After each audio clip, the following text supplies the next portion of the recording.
forever, ever consider him one of my favorite players for Arsenal because he came in, did a good job, and he does great for Spain as well.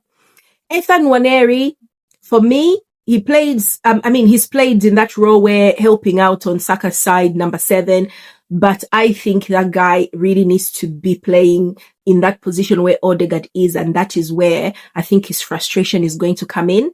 A wonder kid who's sort of like ready to explore and try and build his game. But we've got a team sort of like who's been in transition for 5 seasons, and Odegaard, if he's fit, he plays.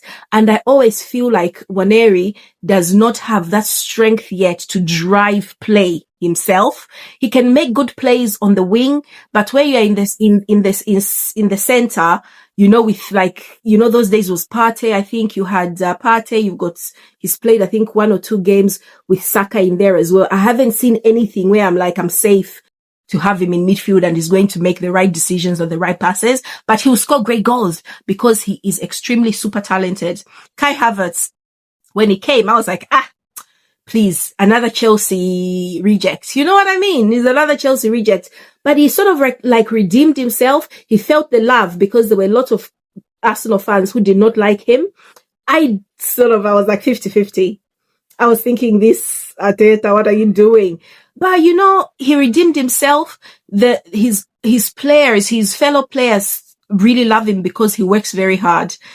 Some of the football he plays, for me, I don't notice how great he is because I just can't see. I don't have the vision.